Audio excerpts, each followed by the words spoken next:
Zahra. Nama saya Najwa Mutiara. Nama saya Ujang Bahrul. Nama saya Irfan Puji.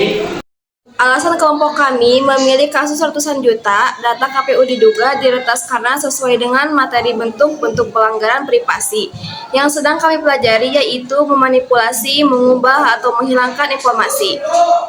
Yang sebenarnya juga termasuk ke dalam pasal 32 ayat 1, yaitu setiap orang dengan sengaja dan tanpa apapun melawan hukum dengan cara apapun mengubah, menambah, dan mengurangi, melakukan transmisi, merusak, menghilangkan, memindahkan, menyembunyikan sesuatu elektronik, dokumen elektronik milik orang lain atau milik publik. KPU diduga kebobolan lagi sebanyak 204 juta data pemilih disebut bocor dan dijual peretas. Akun anonim Jimbo mengklaim telah meretas situs KPU Go.id dan berhasil mendapatkan data pemilih dari situs tersebut.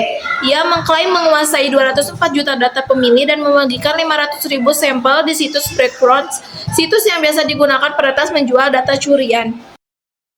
Ketua Lembaga Keamanan Cyber Communication and Information System Security Research atau dikenal dengan CISSREC, Pratama Praseda, mengatakan timnya telah mencoba melakukan vertifikasi data sampel yang diberikan secara random melalui website ChatGPT.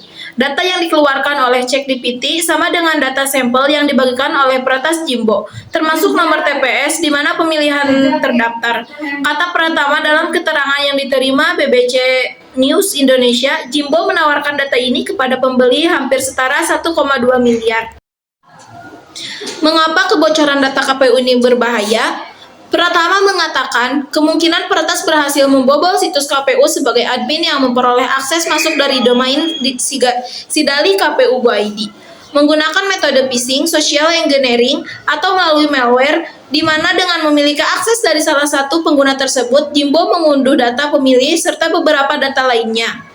Pakar keamanan siber ini memperingatkan jika peretas benar-benar membobol sebagai admin, hal ini bisa sangat berbahaya pada pesta demokrasi pemilu. Musababnya, peran admin dapat dipergunakan untuk mengubah hasil rekapitulasi penghitungan suara.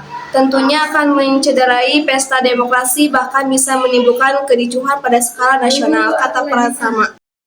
Peneliti dari Lembaga Studi dan Advokasi Masyarakat (LSAM), Anissa N. Hayati, menilai kebocoran data ini bisa menimbulkan penyalahgunaan data. Seperti disinformasi, semakin banyak data yang dikumpulkan tentang pemilih, maka semakin meyakinkan panggilan palsu, pesan teks atau email tentang individu dan koneksi sosial mereka. Kata Anissa, selain itu, data memilih ini juga berpotensi digunakan untuk kampanye politik secara personal.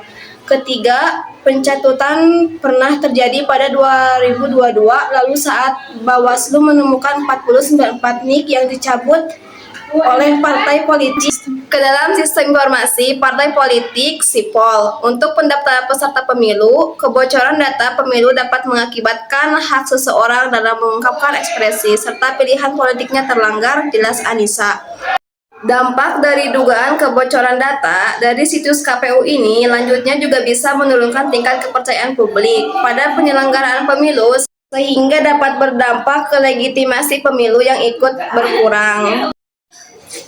Dari insiden ini, Elsa mendesak KPU sebagai pengendali data harus mampu melaksanakan prinsip integrasi dan kerahasiaan ketat.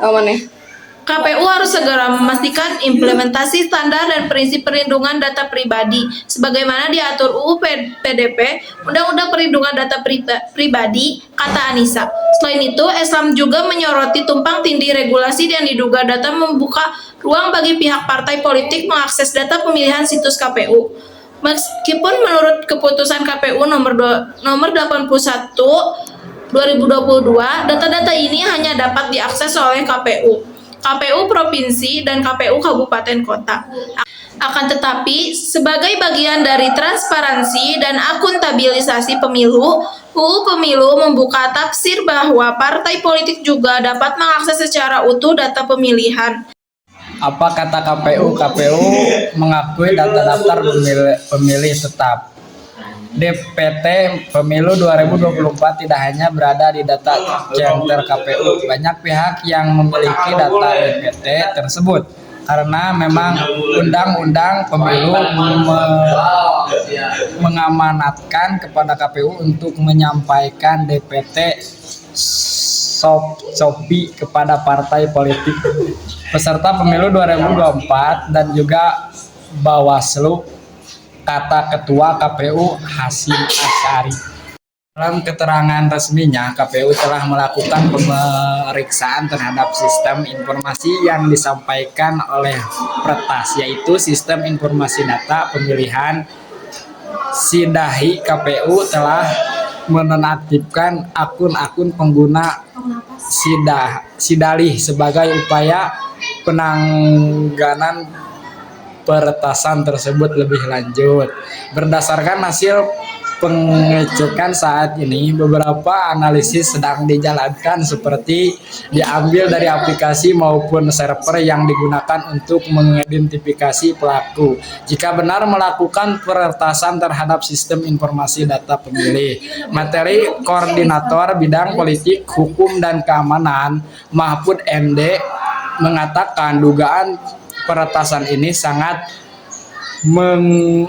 mengagetkan dan memperhatikan saya terhadap agar KPU harus membuat sistem kontrol yang bisa menghalangi peretasan, kata Mahfud MD yang saat ikut kontestasi Pilpres 2024. Mengapa dugaan peretasan situs KPU berulang? Pada 2020 silam, data 2,7 juta warga dan pemilih Indonesia diduga pernah dibocorkan peretasan penggunaan akun anonim sebagai outsourcer untuk mengidentifikasi analisis N. Hayati. Berulangnya kasus dengan kebocoran data KPU karena tidak ada presentasi investasi yang sintetis. Sekarang biasanya setiap ada di insiden kebocoran jawab selalu penyangkalan jelas analisa. Direktur Jenderal Aplikasi Informatika Kementerian Komunikasi dan Informatika Kementerian Samuel A. Penghargaan menyatakan saat ini pihaknya tengah melakukan pengembangan data dan informasi untuk menghilangkan dugaan kebocoran data tersebut. Samuel mengatakan pada Selasa 28 September 11 Kominfo telah mengirimkan surat penanganan tujuan untuk memperoleh informasi dan atau dokumen elektronik, ungkapnya. Sebagai langkah antisipasi risiko dan ancaman keamanan siber dalam penyelenggaraan pemilu 2024, penting bagi KPU untuk melakukan sejumlah langkah. 1. Melakukan asesmen dan audit keamanan terhadap seluruh sistem informasi yang ditembangkan dan dikelola oleh KPU. 2. Penyusunan kebijakan perlindungan data pribadi privasi policy. 3. Penyusunan pedoman perilaku Code of Conduct perlindungan data pribadi dalam penyelenggaraan pemilu. 4. Penunjukan petugas atau pejabat perlindungan data pribadi untuk memastikan pemenuhan hak subjek data. 5. Penerapan privasi by design dan privasi by default untuk seluruh sistem informasi elektronik yang dikembangkan. 6. Peningkatan kapasitas bagi seluruh penyelenggara pemilu terkait dengan risiko dan antisipasi keamanan siber dari sistem informasi yang dikelola dan digunakan KPU.